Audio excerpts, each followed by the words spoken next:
कितने लोग छोटी छोटी बात में माँ बाप से उलझ गए, भाग गए कहीं दूसरी जगह। इंदौर में मैं एक सज्जन के यहाँ पधरौनी गया तो उन्होंने कहा मेरा बेटा बहू कहीं भाग गया है। तो हमने कहा दोनों भाग गए? बोले दोनों निकल गए। तो उस बेटे के बाप ने कहा कि मेरी वाइफ का स्वभाव थोड़ा तेज है। तो मैं तो कुछ बोला नहीं। तो उनकी वाइफ ने कहा कि तेज क्या है, ये सब बहुत गलत काम करते तो तेज हो नहीं पड़ता। तो हमने कहा भाग गए तो दुखी क्यों? बोले दुखी इसलिए हैं कि उनसे मोह छूटा नहीं। तो हमने कहा जब वे तुमको छोड़कर चले गए, उन्होंने तुम्हारा मोह तोड़ दिया, तो तुम क्यों नहीं तोड़ पा रही? तुम उनसे पहले तोड़ दो, चटपट खट झट। तो बोले अंदर से मोह आता है, हम रोती हैं। तो हमने कहा जब अंदर से मोह टूटता नहीं है तो इतना तेज होना भी नहीं चाहिए, फिर थोड़ा सहन शक्ति रखो। परिणामदर्शी बुद्धि से काम कीजिए। किस बात का क्या परिणाम आ सकता है, आपके किस कार्य का क्या परिणाम हो सकता है। पिता के साथ में दुर्व्यवहार करोगे, 2-4 साल में दुष्परिणाम आने वाला है। माँ के साथ में गलतियां करोगे, आपके लिए बहुत बुरा परिणाम आने वाला है। पत्नी को बहुत ज्यादा सताओगे, 2-4 साल में रिजल्ट आने वाला है जिसको झेल नहीं पाओगे। पत्नी की बात बिल्कुल नहीं सुनोगे तो कोर्ट में तुम्हें जज की बात सुनना पड़ेगा, फिर रिजल्ट आने वाला है, सावधान। छत्तीसगढ़ प्रदेश में एक सज्जन के यहाँ पधरौनी गया, बहुत बड़े आदमी थे वो, 4-4 हजार मकान बनाकर बेचते हैं। अब बड़े हो चाहे छोटे हो, हमको तो जो बुलाता हम चले जाते हैं। अब 4,000 मकान बेचो चाहे एक भी ना बेचो, लेकिन हम आ जाएंगे। तो मैं गया तो उनकी वाइफ ने कहा जरा इनको समझा दीजिए। तो मैंने उसको गंभीरता से नहीं लिया, इतना प्रपंच करने का टाइम भी नहीं, तो हम चले आए। 2 साल बाद फिर मिली तो बोले इनको समझा दीजिए। तो हमने सोचा मैटर है क्या। मैटर ऐसा था जो हमसे कह भी नहीं सकते। फिर भी मैं कुछ उसमें ज्यादा नहीं कर सका, साधारण समझाया। 5 साल के बाद रिजल्ट आ गया। उनकी पत्नी ने उन पर कोर्ट केस लगा दिया, घर छोड़कर मायके चली गई। झगड़ा शुरू हो गया। उसका पति भी बड़ा खिलाड़ी था, मुझको फोन किया 6 महीने झगड़े के बाद। सब हो गया कि गुरुदेव पधरौनी चलना है आपको एक जगह। हमको पता भी नहीं, पधरौनी लेकर गया ससुराल में। वहां जब मैं पहुंचा तब उसका साला उसको मारने दौड़ा झापड़ लेकर कि मारूंगा साले को, ऐसे बोला। तो मैंने कहा साला तू है कि साला ये है? बोले अभी तक मैं था, अब ये साला। और ससुर भी झापड़ उठाकर दौड़ा कि मारूंगा दामाद को। 4-4 हजार मकान बनाकर बेचने वाले पर ससुर और साले झापड़ उठा रहे। और उसकी पत्नी वहां बैठी देख रही। तो मैं उठकर खड़ा हुआ। हमने कहा यार हमारे सामने ही अगर मार दिया तो वो ये तो बहुत गलत जगह ले आए बिना बताए। तो मैंने संतों से कहा तुम बाहर हो जाओ, जो कुछ मार कूट हो हमारे सामने हो, लेकिन तुम बाहर हो जाओ। मंडली को बाहर किया, ठंडा किया बड़ी मुश्किल से, 1 घंटे समझाया, ज्ञान दिया, मामला साइलेंट हुआ। उस दिन पहली बार उसने 3100 रुपया दान दिया, नहीं तो बस थोड़े दान देता था। अगर वो साला लोग झापड़ ना उठाते तो वो भी नहीं मिलता वो मिला। बड़ी दूर तक विदा करने आया।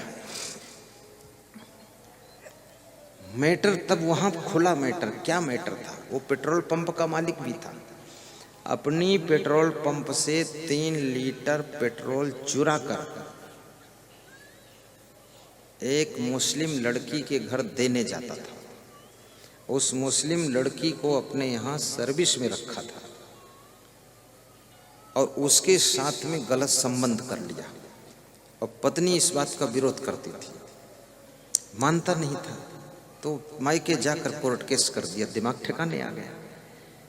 फिर बहुत मुश्किल से मैंने कहा उस लड़की को नौकरी से छुट्टी दो, जो तुम्हारा मैनेजर उसको नौकरी से निकालो, और जितने इस सर्कुलेशन में जुड़े हैं उनको सबको गेट आउट करो, अन्यथा आपकी दुर्दशा होगी सलाखों के पीछे, ये समझ लेना। तो खैर उसके समझ में आ गया तो सब ठीक हो गया।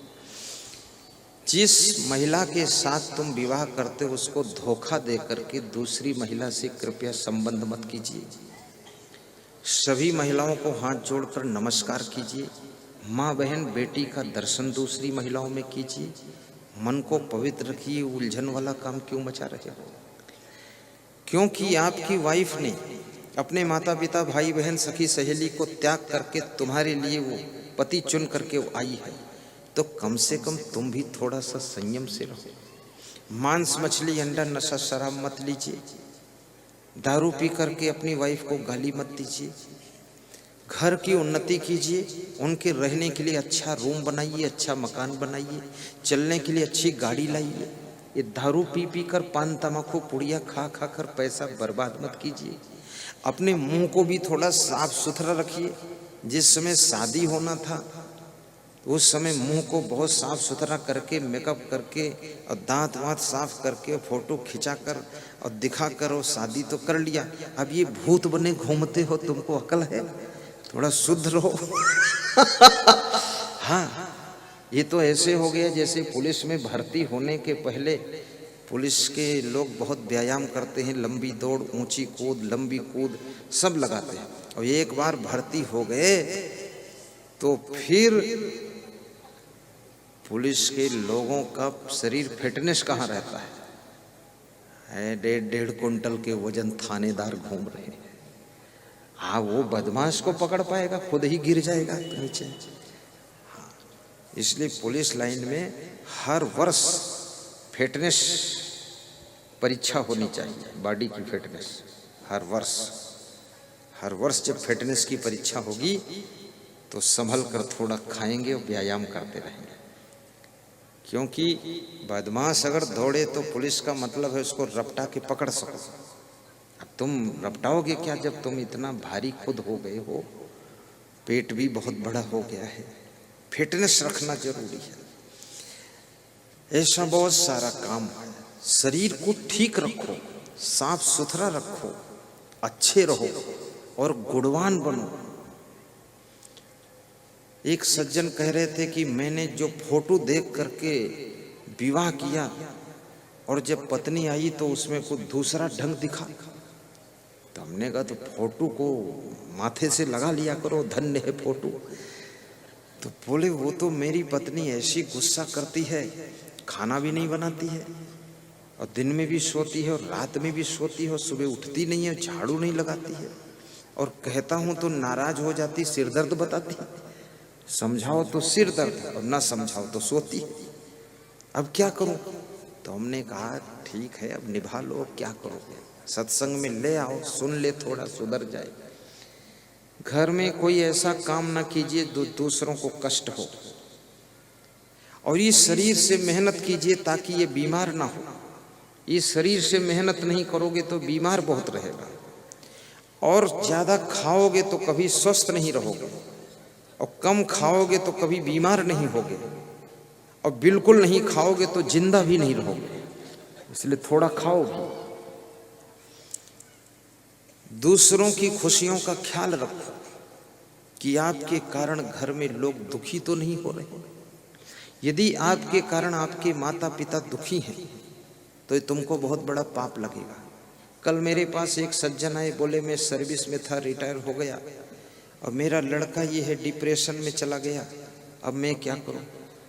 तो मैंने उनके लड़के से कहा तुम फालतू ढोंग मत मचाओ, डिप्रेशन ऑपरेशन से निकलो, बाहर काम करो। तो बोला पेट में दर्द होता। हमने कहा जब हिलोगे डुलोगे नहीं तो दर्द तो होगा ही, काम करो, सब ठीक हो जाएगा। कितने लोग ये डिप्रेशन में फालतू जाते हैं। डिप्रेशन में क्यों जाते हो? निराश क्यों होते हो? निराशा मृत्यु का दूसरा नाम है। निराश हुआ व्यक्ति मरे हुए जैसा हो जाता है। जिंदा तो है, सांस लेता है, खाता है, सोता है, कपड़े पहनता है, लेकिन काम के लायक नहीं रह जाता है। इसलिए आदमी को मरते दम तक निराश नहीं होना चाहिए। 15 बार चुनाव लड़ने के बाद अब्राहम लिंकन हारता है, फिर भी निराश नहीं होता। 16वीं बार चुनाव लड़ करके अमेरिका का राष्ट्रपति बन करके बैठ जाता है। तुम 1-2 बार में कैसे निराश हो जाते हो? अगर सर्विस नहीं मिलती है, नौकरी नहीं मिल रही, इसका मतलब क्या है? अब तुम खुद ही ऐसा काम करो कि 10-20 नौकर रखो।